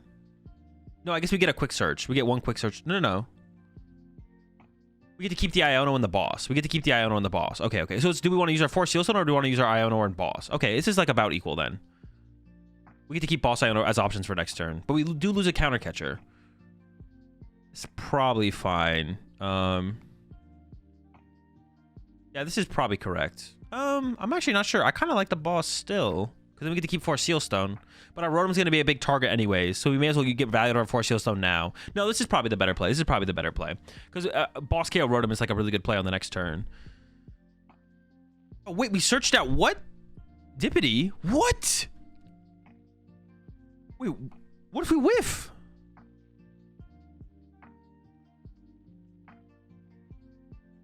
Punching the Lugia is so bad here. We did not whiff. We got Ultra Ball. Okay. No, we always had Ultra Ball. Maybe this was fine? Wait, hold up, hold up. Maybe this was always fine. Yeah, we always had Ultra Ball in hand. Okay, this was always fine. We just have to discard 2 of the cards. We do put another liability in play that we didn't have to in the form of the Pheasantipity, though. But I guess maybe do we need... I guess I didn't think about Weird Ear, right? If Weird Ear is a threat here on this next turn, then if we KO Minccino, even if we KO it with Charizard... we possibly get ran over by a Weird Ear with no Charmander in play. So this allows us to actually get access to the Charmander as well. So actually this play is probably correct still. If we're playing around Weird Ear, which I don't know if we should be playing around or not, but we probably should be playing around Weird Ear. So this gives us like plus cards to work with, which leads to the Charmander, which means we have a backup to follow up and contest the Weird Ear on the next turn. Otherwise we just lose to a Weird Ear. So I guess this makes more sense actually. At first I thought there was a chance we could whiff, but there's no chance we whiff. So then I think it's fine. And then Force Seal Stone happens. We get our counter catcher KO Minccino. And then we still get the Gust KO here for the turn. But yeah, I forgot about Weird Ear, which makes my first initial lineup play bad as well, because then it gets punished by Weird Ear, or body by Weird Ear, whatever you want to say. They did choose to keep the Iono over the boss, which is interesting. I don't know why they're thinking about this. There's no debate. You have to KO the rat. The rat has to go. Okay. I was scared they were going to pick something else, but the rat has to die. There we go. Rat's dead. Now there's a lot of liabilities on the board. Got the Roadie. Got the Dippity. We could see a knockout of the active this turn with the Weird Ear. Just go aggressively through that. Pheasantipity is pushed up here. That makes me think Weird Ear Jet is on the way. Oh, they have Thornton! Bruh. The Thornton is crazy, dude. Oh my... The Zard's dead. The rat's back, baby. That's what's happening here, right? Maybe something else happened. No, I think they're... Yeah, the Pheasantipity is turning into a... Wait. Am I wrong?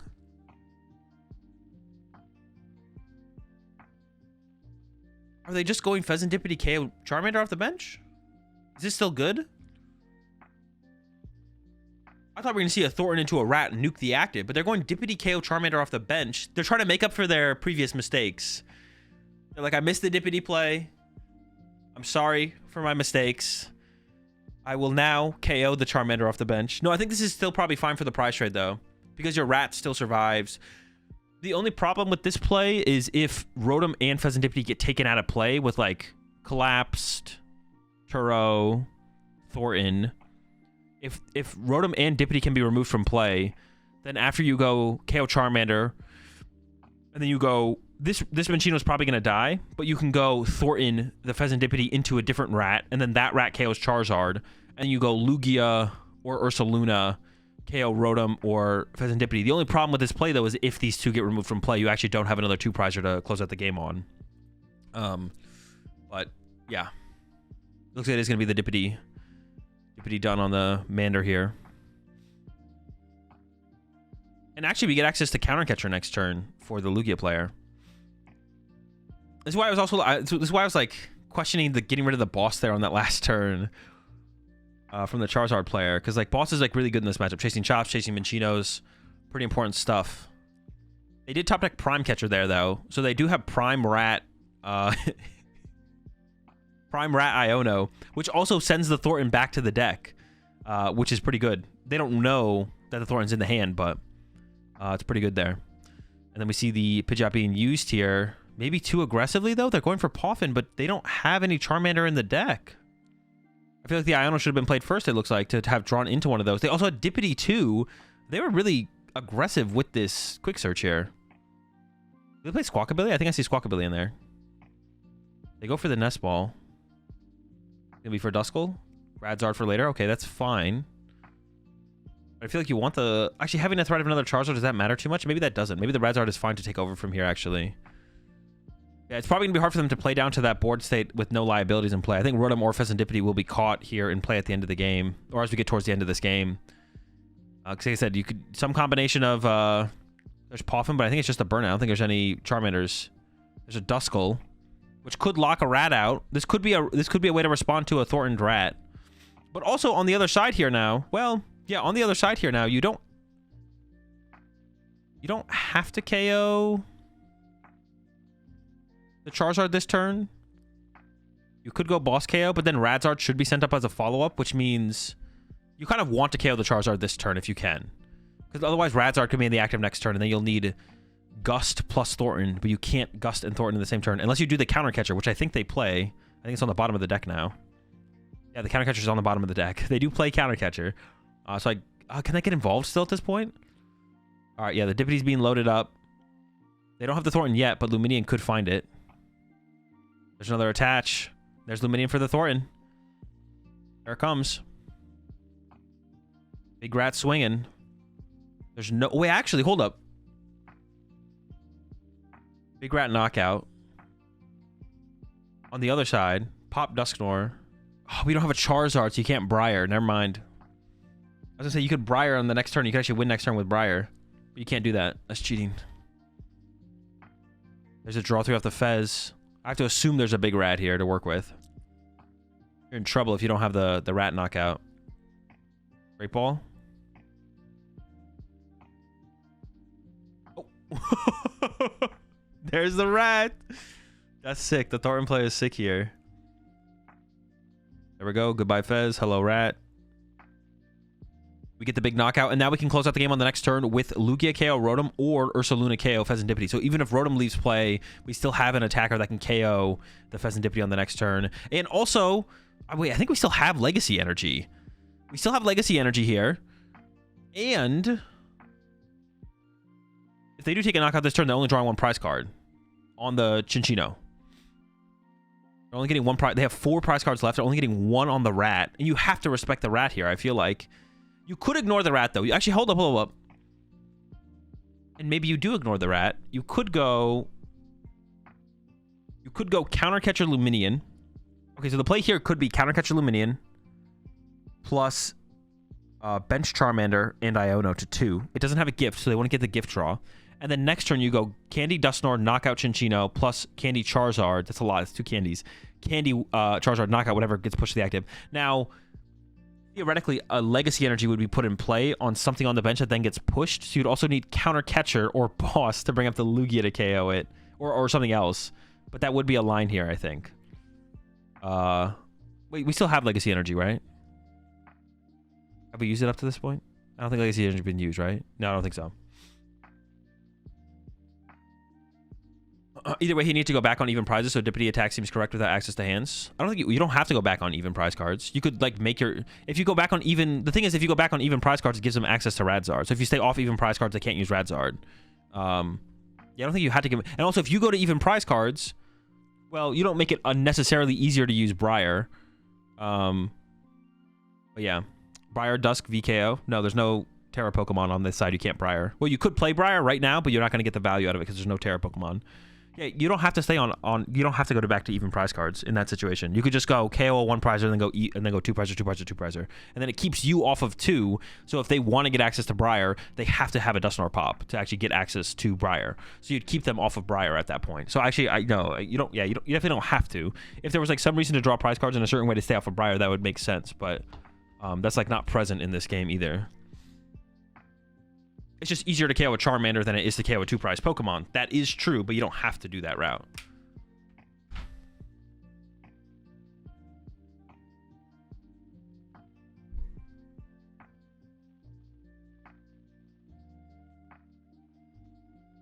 Bro.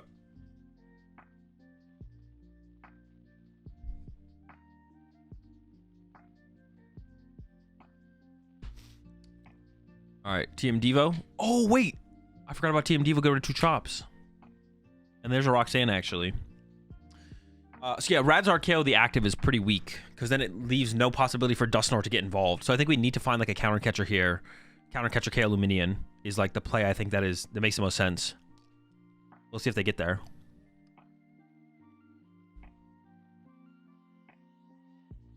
Or if they even have a or if they even play a there's a knockout just for one. There's the gift draw, and we need to avoid triggering gift as well. That was another big reason to chase around it.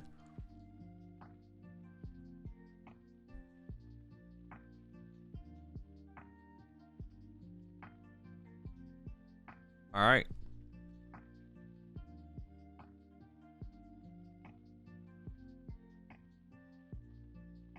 Just making sure it's in there. Second Luminium plus boss is on the way, and dub for the Lugia. This matchup, this game could have gone even like more one-sided if they had gone with the Fez snipe lone Charmander off the rip. It was still, yeah, it was still tough. It was tough on the Charizard side for sure. It was still really, really tough on the Charizard side, but could have been insanely one-sided if they had gone for that Charmander play. All right. Starting with the pawn, and they are going first, yeah. I see. Got some stuff in there. Track and shoes, Pokestop. I can't tell what that is a Pokemon, I believe. I cannot tell what it is for the life of me. What is that Pokemon? Bolt chose first, is that correct? I don't think so. I think you want to go second in this matchup. I would be happy to go second in this matchup as Lugia. I would love to go second in this matchup as Lugia.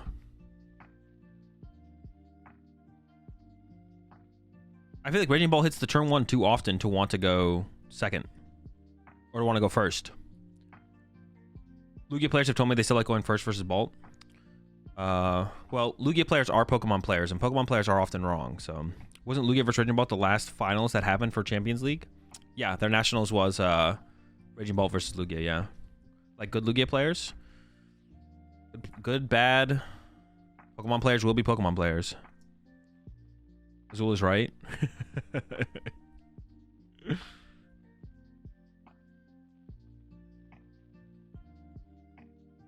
All right, second pawn has been discovered. Also, with those comments, I'm not throwing any shade in general. I am being very, what is the word? Obtuse. But also, I'm being very serious at the same time. All right, the Billy. Oh, it's Billy. That's what that Pokemon was in the hand. It's a Squawkabilly. Stop is down. Billy is used. Found a Vessel and some Pokegears. Also found the Sandy Shocks. The Sandy Shock seems decent in this matchup, though. Going to the stop first. Oh! The whole squad! We do get the Prime Catcher. That is decent.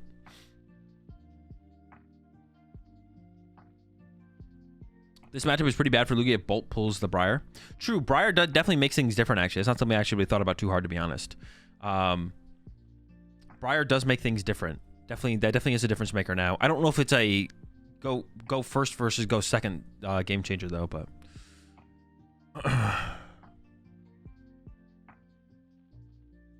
I'm trying to figure out why these players chose first or second versus Ball and Moon. Well, I think Kieran chose second against Moon, and Moon chose second against him in the top cut. I have to go back and rewatch that. I think they both chose second though, if I remember correctly. I maybe am misremembering. I'm pretty sure they both chose second.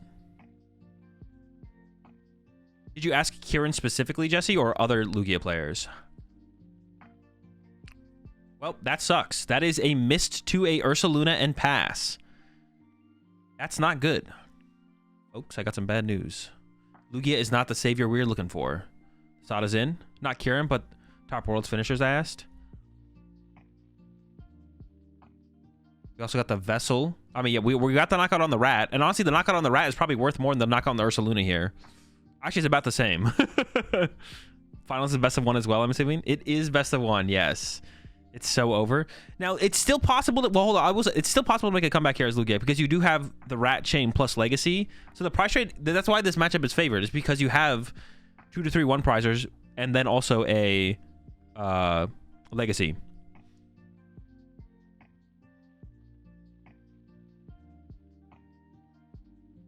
All right, pawn for one more. then into the Pokestop. Pokemon Catcher and Pokegear.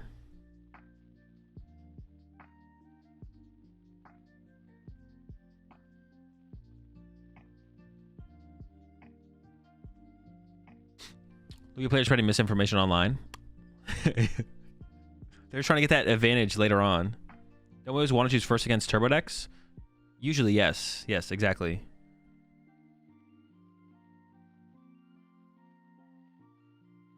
Guys, Lugia can still win. It can. Lugia going second lets you more consistently get down to Lugia V. 2 Lugia V, you get Read the Wind. You get to play 2 draw supporters before you need your V-Star. Like, there's so much. You get so much. You get so much. You think Pawn KO active is correct? Did they have the Pawn KO active? Or did they miss the grass? I don't know if they missed the grass or not. Pawn KO active, I think, was fine there. You do want... Maybe they just wanted to put some energy in their discard pile, though. But I guess you could have done that anyways by just retreating. Yeah, Pawn KO active seemed fine. I can't think of a reason to not do it. Like, the Ursaluna can't attack next turn, so... Alright, there's a Jack. This does get double chops. I do see an Ultra Ball in the hand. Get double chops. Ultra Ball both chops away. Oh, they're going one step too fast. They are going to get the Lugia V, but hold on, wait. First, let's play the Ultra Ball. There we go. Chops are also important. I think he just missed the grass. Yeah, I wasn't sure if there was access to a third grass there or not. I think this might be lone Lugia V, though, here. We'll see. There's a second Ultra Ball. Oh. Whoa. But then the hand's just dead. Oh, we have Pheasantipity. Okay. Or I guess we could have gone Luminion, though, for research. Isn't Luminion for... Oh, no, we just played Jack. All right, Pheasantipity has to be the play. Don't mind me. Yeah, Dippity has to be the play here. All right, Dippity for 3. You need to find a Lugia V. Okay, that's fine. We got Great Ball for Lugia V. We're chilling. We're chilling. One time. Lugia V. No Pokemon at all. All right. Boss KO Lugia V is pretty good here. We could still attach to Ursaluna so we can threaten attacking with it next turn, I guess. Yeah, you may as well. Threaten the Ursaluna. Pass. But KO Lugia V here is pretty good. It doesn't get much better than KO Lugia V here, I don't think. Is there ever an argument just to KO the Ursaluna, though? Like, what if you did just KO Ursaluna here and save your Gust? Because if you KO the Lugia V, then Ursaluna can attack, and they can just go bench Lugia V. So I think actually KOing the active is better, right? Countercatcher Squawk. It's never doing anything here. I don't know if it's worth it, to be honest. Yeah, honestly, the more I think about it, the more I like just KOing Ursaluna. Because Ursaluna is the only thing that can KO your active here. And even if you KO the Lugia V, the Ursaluna still KOs your active. And then if they bench another Lugia V and you chase that Lugia V, I guess the KOing, the preventing of Lugia getting set up stops the potential of rats and legacy energy. So maybe it is still better to KO Lugia V. Because you do shut off that potential. But the only thing that can KO your active next turn is Ursaluna. Unless there's some crazy Thornton combo that happens. We did see it in the last game. It wasn't as crazy, though. So, I'm not actually 100% sure what's the best thing to KO here. But I actually lean towards Ursaluna being the better thing to KO here. But I guess in the long term, if you can KO back-to-back Lugia Vs, then that does become better. So you may as well attempt a Lugia V KO. And if you whiff, it's not that bad, I guess. Yeah, I'm a little bit conflicted. But I think KO and Lugia V is probably slightly better, actually, the more I'm thinking about it. Probably could be, possibly. Might have been. So Greninja's in the discard pile, but I think there is. They're going with the Sada, so now I'm going to try and find Boss here. Boss is no longer an option, but KO active is definitely fine. Yeah, KO. There's nothing wrong with KO in the active here for sure. They could still dig a little bit deeper here. Ursaluna is better, I think, because then Lugia can return KO without Ursaluna. Can't KO return KO without Ursaluna and bench another V, and then threaten Legacy Rat. Yes, I think I agree. KO Fez? No, you never KO Fez here. So just go for the Dippity to play around Iono later. That seems fine.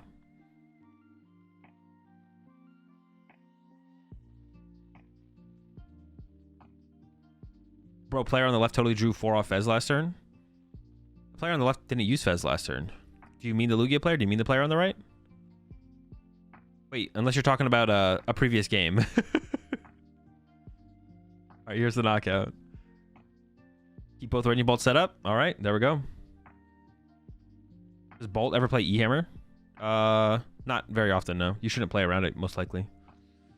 So do you think Luminium plus 4 Sealstone is good to play in Bolt? No.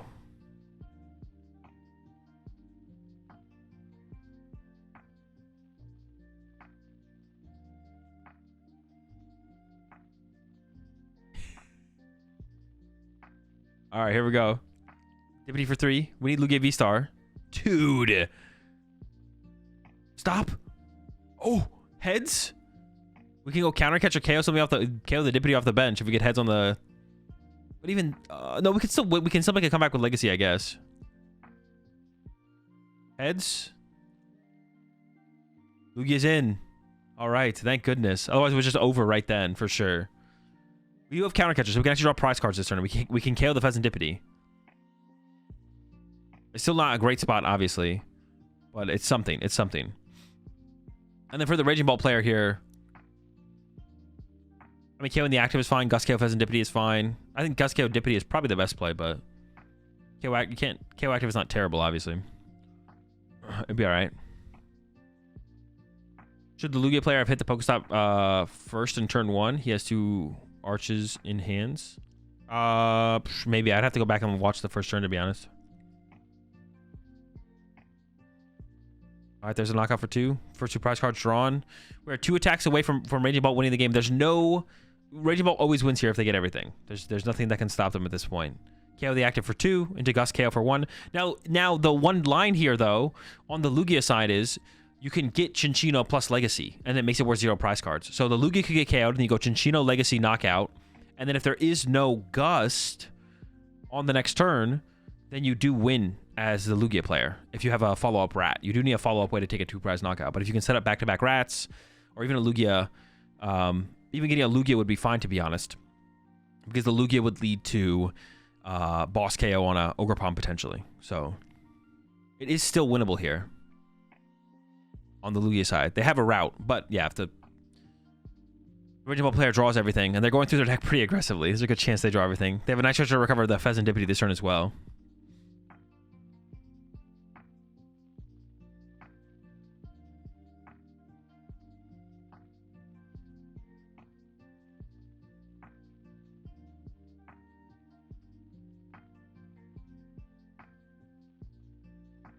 And then Briar could take the game plan anyways. You take the game plan away. How does Briar work with Legacy Energy on a 1 prizer? How's it worded? Does it draw a prize card? You draw 1 extra no matter what.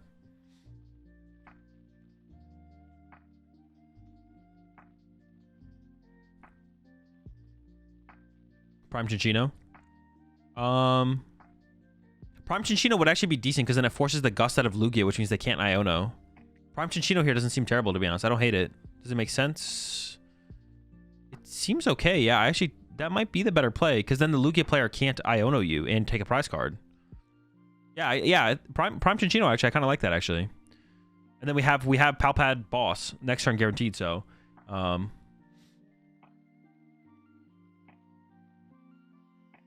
Briar's discarded. We still have Palpad, though, so we could Palpad back Briar and Boss here. But if we KO the Rat, then we don't need the Briar. We just need the Boss. They have a billion cards in their hand. Holy smokes. Let's see what they opt for here. They have Prime, they have Catcher. Obviously, you'd rather Catcher than Prime here. I assume this means they're going after the Rat here if they're playing this Catcher. Maybe they value the Pheasant Dippity KO higher, though. That's possible. I think if we're playing the Catcher, we're probably playing the Prime, and then we have Palpad for the Boss on the next turn, so... I feel like we're going for it here. We'll see what they choose, though.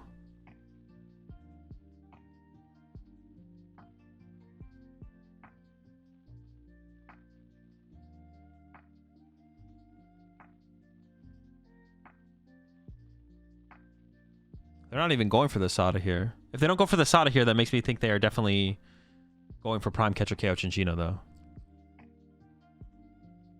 They grab a Sada anyways, though. Okay. They basically exhausted all their draw at this point. Fighting to the Ogerpon. Sure.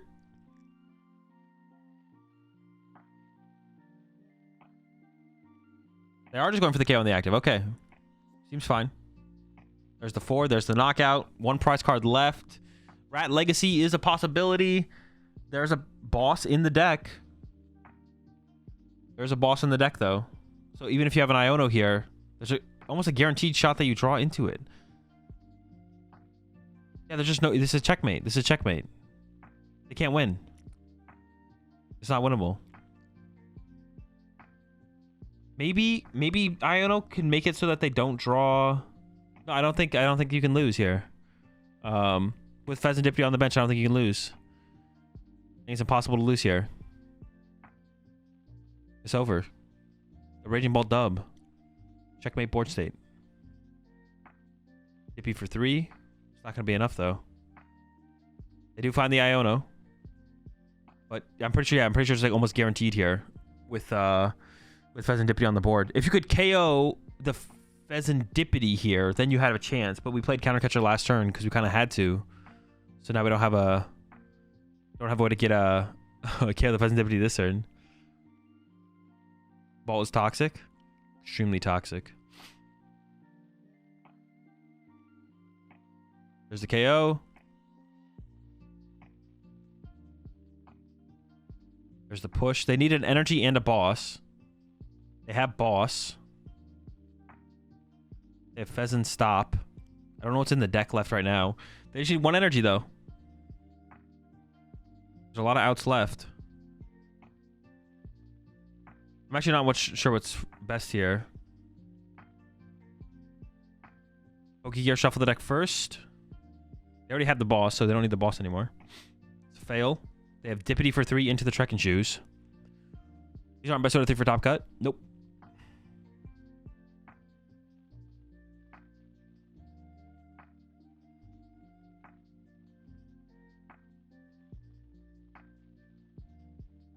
Yeah, there we go. That's the dub. The Raging Bolt. Wait, the Raging Bolt? No, Lugia won the last time. It was a back-to-back same finals, though.